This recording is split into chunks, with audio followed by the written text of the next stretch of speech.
Hello बच्चों, कैसे हो आप सभी। आज हम टॉपिक स्टार्ट करेंगे एप्लीकेशन ऑफ ट्रिग्नोमेट्री एंड या और दूसरा नेम इसे हम बोल सकते हैं हाइट एंड डिस्टेंस। हम यहाँ पे जो angle of elevation of angle of depression की बात करेंगे एप्लीकेशन ऑफ ट्रिगो में।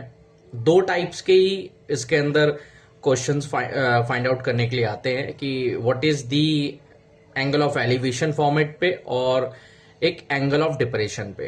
एंगल ऑफ एलिवेशन होता है जहां बॉटम से यानी सरफेस बॉटम से लेकर टॉप की तरफ जो भी एंगल बनेंगे, top to bottom to top जो भी एंगल्स बनेंगे वो सभी एंगल ऑफ एलिवेशन कहलाते हैं, और टॉप टू बॉटम जितने भी एंगल्स बनेंगे वो सभी एंगल ऑफ डिप्रेशन कहलाते हैं। You know very well, angle of elevation का मीनिंग हो गया हाई लेवल पे जाना एंड डिप्रेशन का मीनिंग हो गया बॉटम फॉर्मेट करना, राइट, यानी बॉटम की तरफ जाना। तो आज हम इन्हीं के बारे में पढ़ेंगे। चलो स्टार्ट करते हैं। What is the meaning of angle of elevation, angle of elevation कैसे बनता है, कहां यूज होता है। जैसे जो भी एंगल ऑफ एलिवेशन और एंगल ऑफ डिप्रेशन बनेंगे ये राइट एंगल ट्राइंगल के वजह से ही बनते हैं। इन पर एक राइट एंगल ट्राइंगल जरूर बनेगा। तो मैं पहले बात करता हूं angle of elevation. Now let suppose एक वर्टिकल लाइन ड्रॉ करें आप। यहां पे कोई भी एक पर्सन खड़ा हुआ है, से फॉर एग्जांपल वो यहां से इस से for example this is the tower या दिस इज पोल। इस टावर या पोल के टॉप की तरफ जो भी देखेगा, यहां से लेकर यहां पे जो फॉर्म करेगा एंगल जो बनेगा उसे हम बोलते हैं एंगल ऑफ एलिवेशन। ये इसका बॉटम सरफेस हो गया और ये इसका टॉप हो गया। बॉटम से टॉप की तरफ जो भी देख रहा है और उसका जो भी एंगल वहां पे बनेगा वो बनेगा एंगल ऑफ एलिवेशन। इसे बोलते हैं हम angle of elevation. Angle of elevation, you know very well. आप लेट सपोज मान के चलें आप सरफेस यानी ग्राउंड पे खड़े हुए हैं और ग्राउंड से आप अपनी टॉप रूफ की टॉप को देख रहे हैं, तो आपका आई का एंगल और रूफ की टॉप का जो एंगल बनेगा वो बनेगा एंगल ऑफ एलिवेशन। इसे हम परपेंडिकुलर फॉर्म बोलते हैं, यानी P फॉर परपेंडिकुलर लेंथ। इसे हाइट भी काउंट करेंगे आगे चल के। ये आपका बेस होगा किसी भी सरफेस पे and this is also the hypotenuse. Now यहां पे आप राइट एंगल ट्राइंगल यूज करेंगे। इस हाइपोटेनियस फॉर्म को हम लाइन ऑफ साइट भी बोलते हैं, लाइन ऑफ साइट। इसे बेस बोला जाता है एंड इसे परपेंडिकुलर बोला जाता है। ये जो फॉर्मेट यूज होगा ये एंगल ऑफ एलिवेशन के लिए यूज होता है, ठीक है। मैं इसी के अंदर एक और बता देता हूं एंगल ऑफ डिप्रेशन कैसे वर्क करेगा। जैसे से फॉर एग्जांपल आप अपने रूफ पे खड़े हुए हैं, रूफ से आप टॉप से आप बॉटम की तरफ देख रहे हैं, मतलब यहां आप खड़े हुए हैं, यहां से आप नीचे की तरफ देख रहे हैं, तो आपका जो सरफेस होगा वो ये होगा, यानी रूफ का सरफेस जो होगा। यहां पे जो एंगल बनेगा थीटा से फॉर एग्जांपल, ये एंगल हमारा कहलाता है angle of depression. Angle of depression. आप इसे एंगल ऑफ एलिवेशन के फॉर्मेट में भी कन्वर्ट कर सकते हैं। कैसे?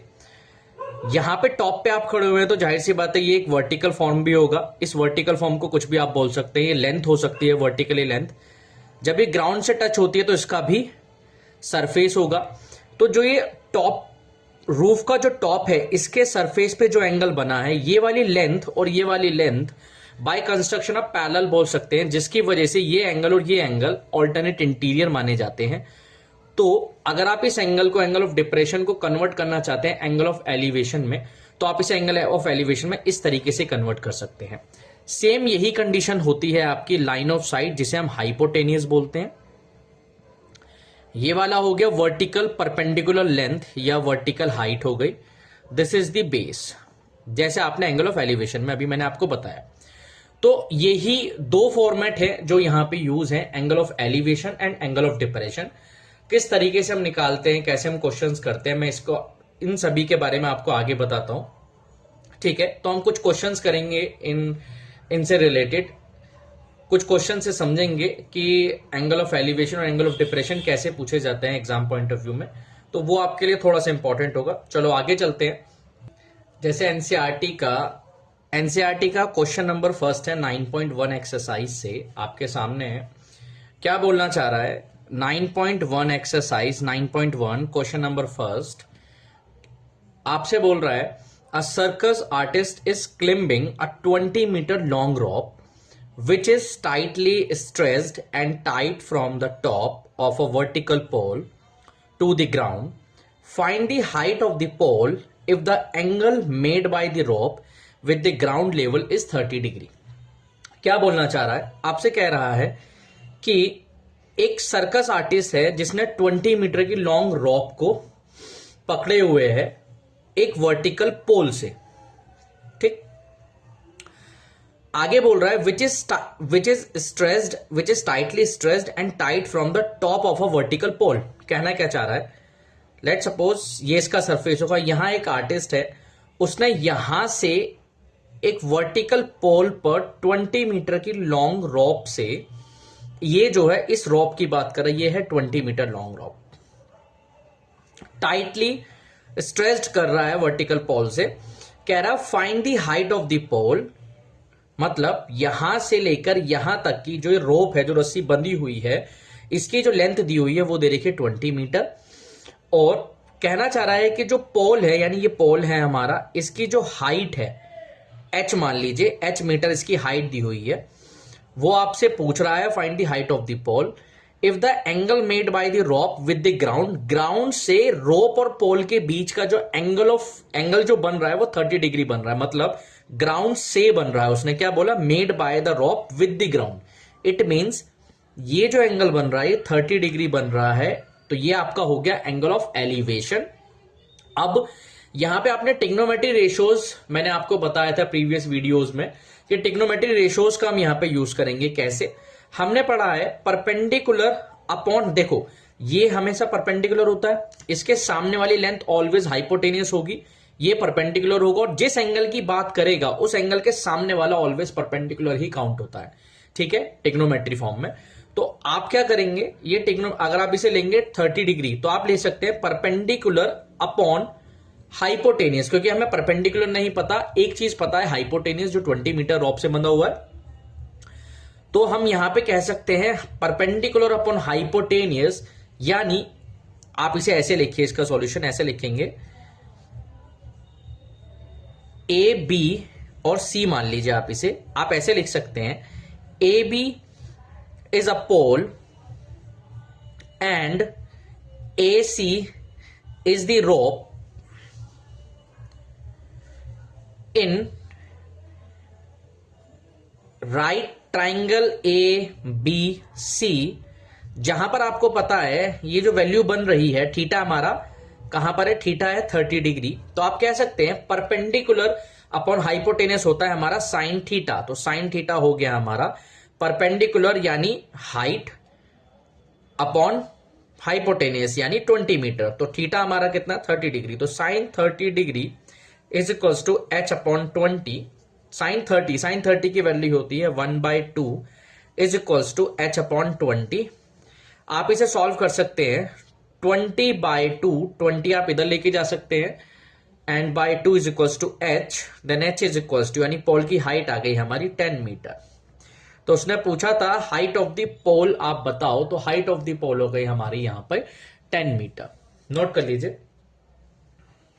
इसमें कोई भी आपको डाउट अगर लग रहा है तो आप मुझे कमेंट सेक्शन में बता सकते हैं, कोई प्रॉब्लम अगर होती है मैं इसके लिए एक और वीडियो बना के आपको अपलोड कर दूंगा, तो आप चेक कर सकते हैं अगर कोई भी आपको प्रॉब्लम होती है इस टाइप के क्वेश्चंस में, ठीक है। तो नेक्स्ट क्वेश्चन पे चलते हैं, हम कुछ और टाइप के क्वेश्चंस करते हैं इसके हाइट एंड डिस्टेंस के।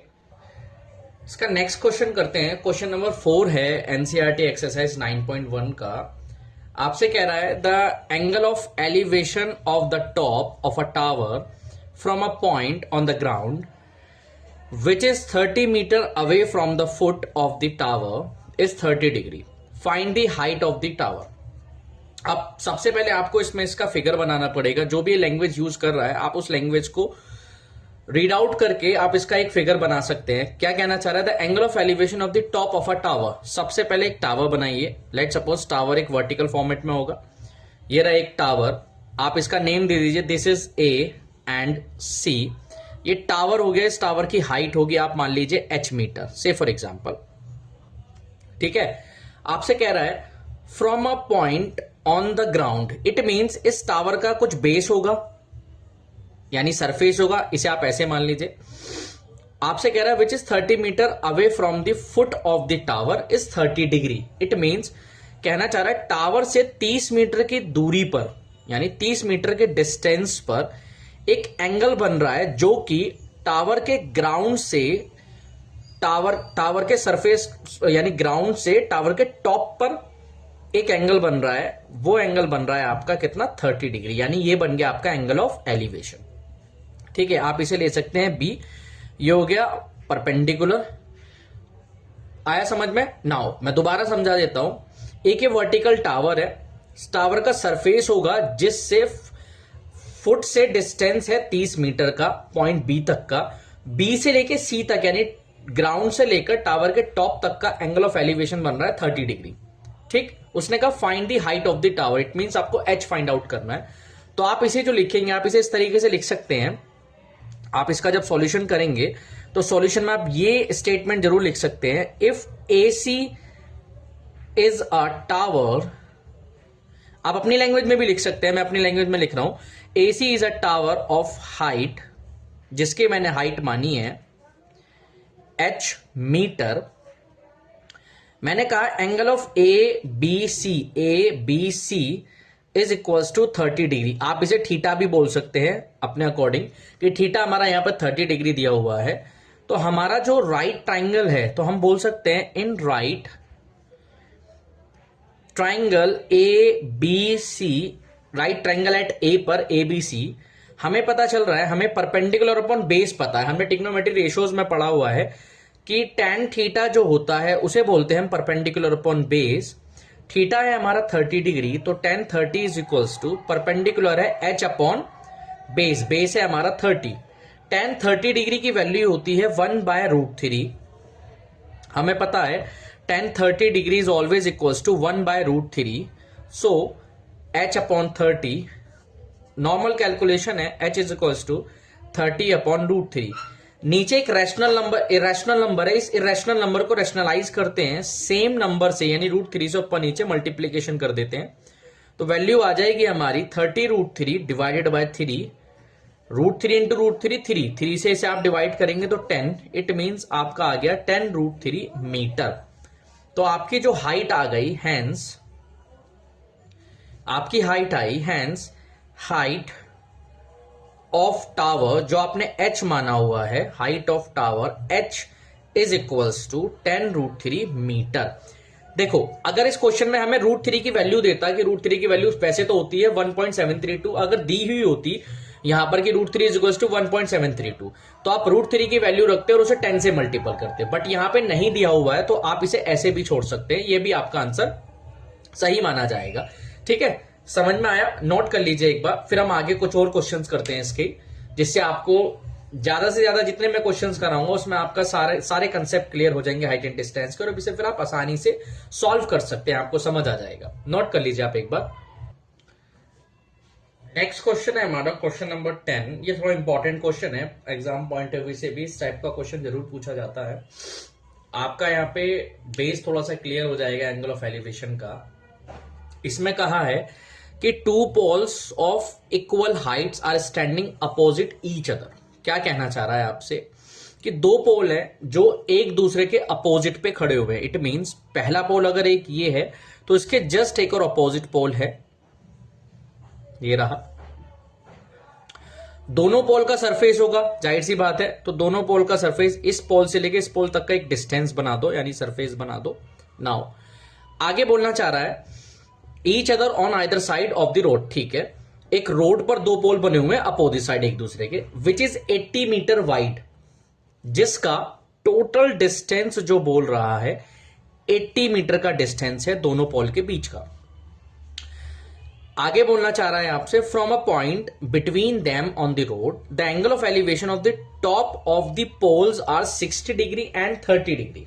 देखो अगर ये 90 डिग्री है और ये भी 90 डिग्री होगा, जाहिर सी बात है दोनों पोल वर्टिकल अपोजिट होंगे, तो आप कह सकते हैं जो यहां पे बनने वाला एंगल होगा 90 से थोड़ा सा नियर वाला एंगल आप ले सकते हो, यहां पे 60 डिग्री। उसने कहा कि एंगल ऑफ एलिवेशन जो बन रहा है, पहला बन रहा है 60 डिग्री और दूसरे पोल का जो एंगल ऑफ एलिवेशन बन रहा है वो बन रहा है 30 डिग्री। ये थोड़ा सा दूर होगा 90 से। 90 से ऑलवेज हमेशा याद रखो, जब भी राइट एंगल ट्राइंगल बनेगा तो 90 के नियर जो एंगल बनेगा वो थोड़ा सा बड़ा बनेगा एंगल, और 90 से थोड़ा सा दूर जो भी एंगल बनेगा वो थोड़ा छोटा एंगल बनता है। तो इसलिए इसने वर्ड्स हमें दिए हुए हैं उसका फिगर हम ऐसे बना सकते हैं। क्या कहना चाह रहा है, दो वर्टिकल पोल हैं जो एक दूसरे के आमने सामने हैं, दोनों के बीच का जो डिस्टेंस है वो 80 मीटर है। एक वर्टिकल पोल जो बना रहा है वो 60 डिग्री का एंगल ऑफ एलिवेशन बना रहा है, और दूसरा जो वर्टिकल पोल जो एंगल बना रहा है वो 30 डिग्री का एंगल ऑफ एलिवेशन बना रहा है। आपसे कह रहा है find the height of the poles, मतलब हाइट ऑफ द पोल आपकी ये होगी h, इसे h मान लीजिए। दोनों की हाइट इक्वली ही होगी तो आप दोनों को h डिफाइन कर सकते हैं। Now and the distance of the point from the poles, मतलब यहां से लेके यहां तक का डिस्टेंस क्या होगा और यहां से लेके यहां तक का डिस्टेंस क्या होगा। टोटल तो हमें पता है 80 है, तो हम इसे मान लेते हैं x मीटर, और जब टोटल 80 है तो ये हो जाएगा हमारा 80 माइनस x मीटर। नाउ ठीक है, डायग्राम समझ में आया होगा आपको। वर्ड्स में आप कैसे लिख सकते हैं, आप इन्हें डिफाइन कर सकते हैं। से फॉर एग्जांपल मैंने कहा ये A है, ये B, वर्टेक्स हम ले लेते हैं, दिस इज P, ये हमारे वैल्यू हो गई D, और ये हो गया हमारा C। तो आपके पास दो राइट एंगल ट्राइंगल बन रहे हैं। एक बन रहा है right angle triangle ABC at B, right angle पे at B is the 90 degree, angle of elevation 60 degree. दूसरा हमारा एंगल ऑफ जो एलिवेशन बन रहा है राइट एंगल ट्राइंगल पे वो बन रहा है आपका CDP या PDC, जहां पे 90 डिग्री है D। तो आप इसकी लैंग्वेज ऐसे लिख सकते हैं, late AB and CD be the two poles of height h meter, full stop. P is the point from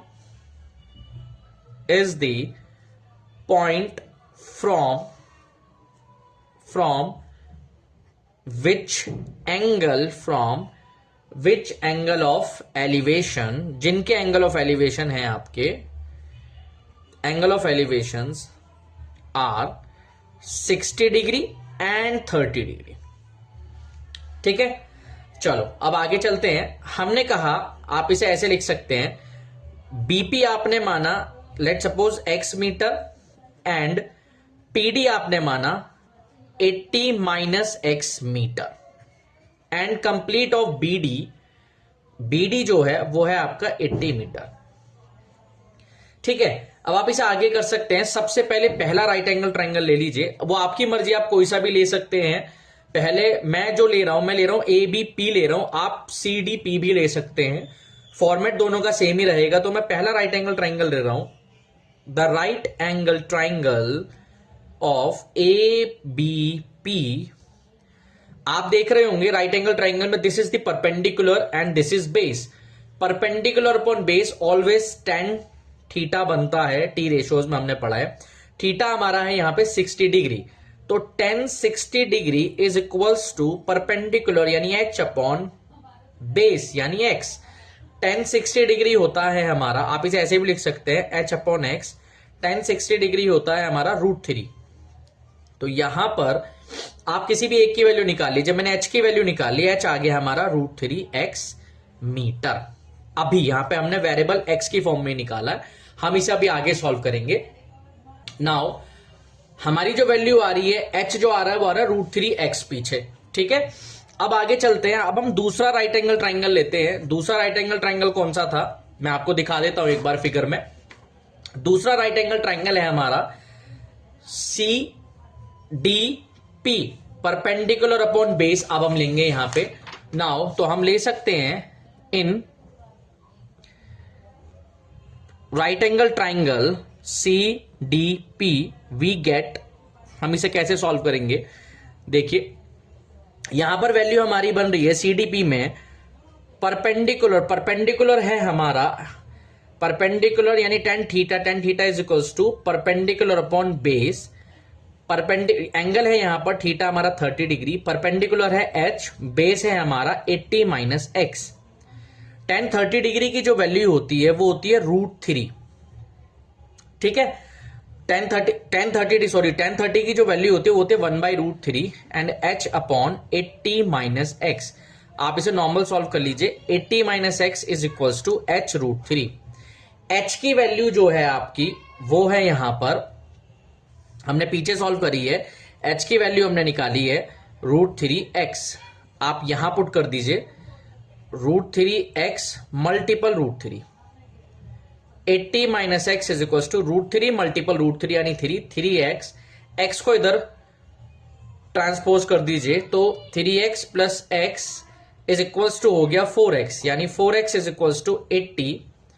तो हमारा x आ गया, x इज इक्वल टू 80/4।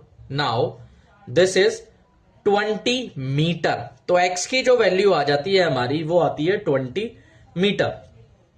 यह आ गया हमारा distance between the two poles. एक पॉइंट से यानी P जो पॉइंट है उस कॉमन पॉइंट से लेके B तक का जो डिस्टेंस है हमारा आ गया 20 मीटर। और यानी हमारी जो ये वैल्यू है ये है वैल्यू हमारी BP। ये वाली जो वैल्यू होगी जो हम दूसरी वैल्यू निकाल रहे हैं उसे हम लिखेंगे PD। PD होगा हमारा 80 माइनस एक्स यानी 80 माइनस 20, इट मीन 60 मीटर हमारा PD हो गया, ठीक है। उसने पूछा हाइट ऑफ द पोल, तो हमने कहा h हमने जो निकाला था वो था √3 इंटू एक्स। एक्स की वैल्यू है हमारी 20, तो हाइट हमारी आ गई 20 √3 मीटर। तो आप लिख सकते हैं हाइट ऑफ पोल्स, दोनों पोल्स की हाइट है ये अलग अलग, यानी h is equals to 20 √3 metre. Now this is the height of the poles.